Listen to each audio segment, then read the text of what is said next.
The next person is Quincy Troupe. I knew both Jayne Cortez and Amiri Baraka for about 45 years. And, uh, and I met them both in California, where I used to live, when I was living in Watts. And I'm not going to go into a lot of details about that, but I met both of them out there. And we had so much fun throughout those years, and fun and serious talk about literature and revolution and about becoming community organizers. I consider myself a community organizer.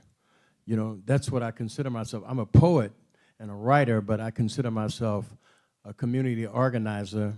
That's why I edit magazines all the time and get readings for people and organize festivals and all of that, because I think you have to do more than just be a poet. You have to do more than just be a writer. You have to do a lot of things. And so because of the fact I came up in Watts, in that movement out there, that's been a part of my life since that time. I want to say a couple of more things.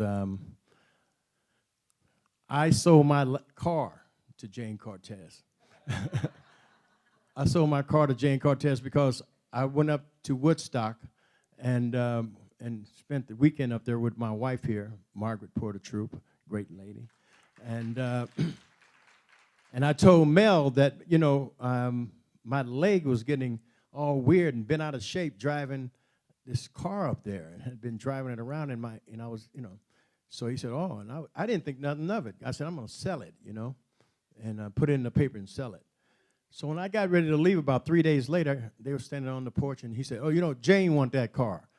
I didn't even know Jayne drove, you know, all those years. I didn't know she drove because I used to always ride with Mel. And so Jayne bought the car. And so that was very interesting, you know, that she bought the car. I was going to go up there and ride with her sometime just to see if she could drive, you know. So unfortunately, when Jayne passed, you know, I did this poem, and we had this celebration at Monte de Aguara, and we did down at the Great Hall, and I wrote this poem called Avalanche 6 for Jayne, and I was going to read that tonight. But then Amiri called me and said, I want you to read on this celebration for Jayne Cortez, and I want you to read that poem that you read down at Cooper Union, the Grand Hall. I said, okay, I'll do that. Cool. And then, you know, he went to the other side. So now I'm going to read this poem trying to cut down the middle, you know. It's called, because both of them were people who were into the language, both of them, and I am too, and both of them were into that. And I have a poem that is called Words That Build Bridges Towards a New Tongue. And I'm going to read about 2.5 pages of that poem and sit down.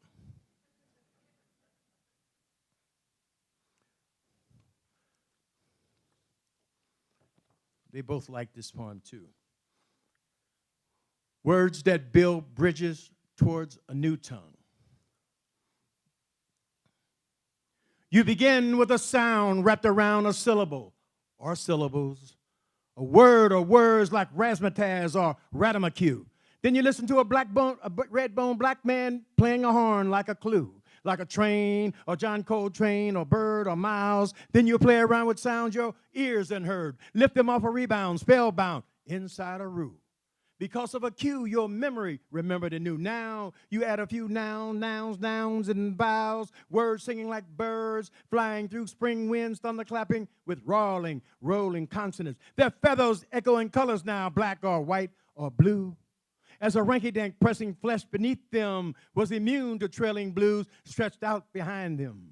Voices that flew rhythmic as cute soundtracks through the night's sweet longing, chewing like wailing engines, hurling down isolated tracks, way out in the dead of nights, hush music around the voodoo, bewitching our bats.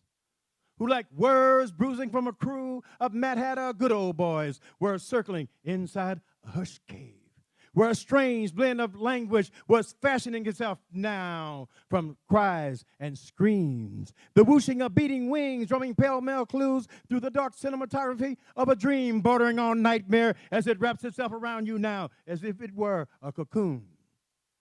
Now you find yourself inside the cave of your head, Baraka, Cortez, and you are whatever it is you think you are there, brand new. You are what you believe in as truth, right then, right there, when you hear sheets of sound rushing out of the bell of a saxophone. It is a sound-down cornucopia of magic spiraling out of a dream from a golden axe shaped like an elephant's trunk. The shape of need here is a question mark bewitching us with breath, power, mystery, stealth. Is what new language is shaping itself into now inside the neon air, hip-hopping and rapping and voice rhymes of young people. Before us right now is what the mind's ear reminds the tongue of here, chasing the sound of a freight train moving at full speed. It is as a syntax, is a jackety-jack of wheels rolling through the slick flow of tracks bedazzling gears, the song of it all beguiling us with amazement, the rackety-rack of steel spinning down and over rails, underground or overground tracks. The sound we hear is real when we know it. Baraka, Cortez, coming from the terrifying mystery of a hip shaman's horn. And we see the music form in the shape of the hot tongue of a big flame lighter, tonguing out gushed heat.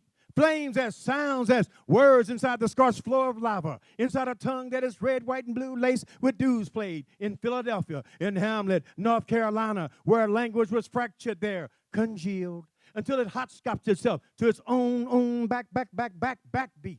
Conundrum before it peeled across the air, clear as a bell, ringing cold on Sundays, unleashed the rage and rhythm and tempo.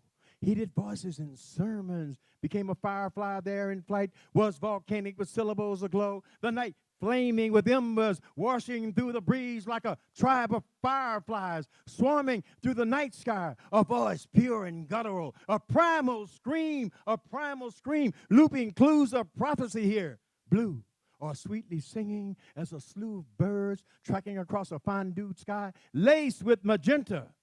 Their music heard in ringing bells as the wind tongue trills melodic, as it breathes its lilting language through chiming language, trembling like lovers in heat time, when the air is all aglow and splendiferous with greens, yellows, and golds, bright reds of bougainvilleas, jacaranda fragrant as voices of doves cooing, sweet pink of flaring rhododendrons that burst in the shapes of trumpet bells, evoking Miles Dewey Davis, playing muted live in memory. Clean as a whistle is where a poet stretches rubber sentences in the bridges of music now. Baraka, Cortez, y'all are a language imprinting itself daily out of a lost and found word, constructing what it is to speak as a true American here, today, right now. Words moving through poems as magicians through parades, clowns dressed up as verbs, adverbs, adjectives surrounding nouns with bright verb, reminding the senses of sweet odor of frangipani perfume. Rhymes and rhythms intoxicating the senses, Cortez, Baraka. Rhymes and rhythms, your rhymes and rhythms intoxicating our senses, Cortez, Baraka. Rhymes and rhythms intoxicating the music, rhymes and rhythms intoxicating the music.